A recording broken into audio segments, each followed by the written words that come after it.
welcome back sa aking YouTube channel. So for today's video, share ko naman sa inyo kung bakit ba ako napabilis ng pagpunta dito sa Hong Kong. Nauna pa ako guys sa aking mga nakasabayan, pero ako yung pinakahuling na-accept. Ako pinakahuling nagkaroon ng employer, pero ako yung pinakaunang nakapunta ng Hong Kong. Ako yung pinakaunang naka-flight. Ayun.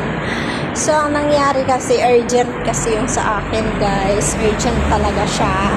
At gawa ng yung dalawang bata, walang mag-aalaga talaga. Kaya yun, natawa nga talaga yung agent ko kasi sabi niya, ako daw yung pinakahuling aplikante niya na nagkaroon ng employer. Pero ako daw yung pinakaunang naka-flight. Ayun, tawa siya. Tapos, pagkatapos man, kaya nangyari nun, ang bilis lang. As in, nung pinapunta ako ng Maynila, nasa probinsya pa kasi ako nun eh. Pinapunta ako ng Maynila, kailangan daw ng July 31.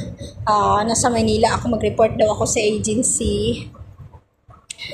Ayan, kasi nga, kailangan dadating daw yung aking agent, si Ma'am Elise, yung broker ko.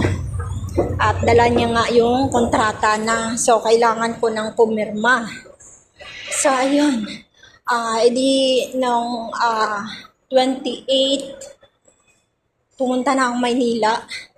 29, dating ako ng Maynila. Tapos, 30, pahinga ako. Pagka 31, nag-report na nga ako doon sa agency, sa Maris.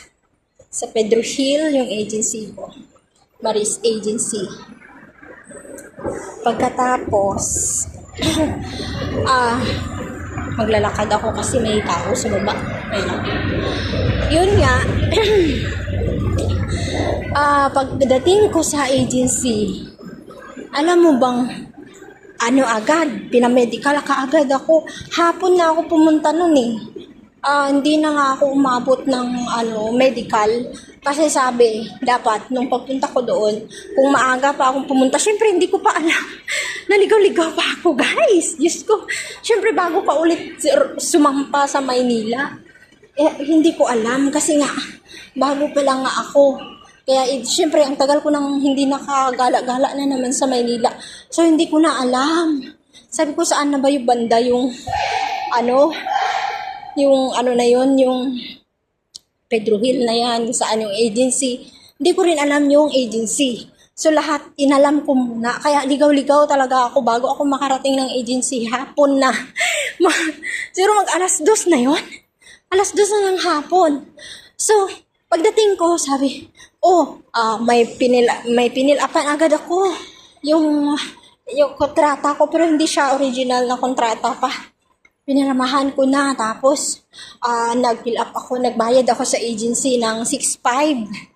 Tapos, para sa medical yung 3.5. Tapos, sabi, magpa-medical na daw ako ngayon, kaso hapon na nga, hindi na nga ako aabot. Sabi, kung gusto mo, balik ka na lang, bukas na lang, sabi ko. Tapos sabi ko, sige, bukas na lang. Edi yun, yan, ang pagpa-uwi ko na naman, yun na naman yung pinoproblema ko kasi hindi ko rin naman alam ulit kung paano. So, ayan. Grabe talaga bago ako makarating dito sa Hong Kong. Lahat, sarili ko talaga yan, guys. Sarili kong pagsisikap, sarili mong paano mo magawa lahat-lahat. Ayan, ay grabe. Kaya yun, sobrang ang saya ko lang na kahit puros lakad sa tapos hindi ko pa alam yung sa LRT din kasi nga, syempre bago nga lahat, diba? Kaya mas okay yung nangyari sa akin kasi yung ako ng LRT, parang parehas lang din dito sa sa Hong Kong yung MTR nila. Kaya parang nasanay na ako na kung paano magbili, bumili ng card ng LRT natin. Ganon din dito sa Hong Kong pagdating mo kasi kailangan mo ng MTR palagi mag-train ganyan. So, ligaw.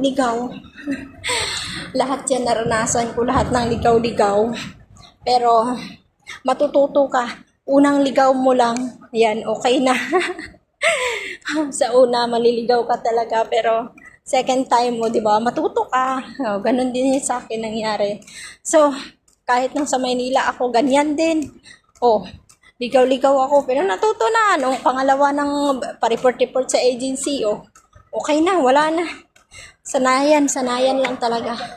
So, ayan. Monday na naman ngayon, kaya ito na naman ako. Everyday routine nga talaga to. Hatid sa alaga ko. Pero mamaya, holiday kasi bukas. So, walang pasok. Sila ni ma'am, pupunta silang Macau. Doon sila magdi-dinner sa Macau.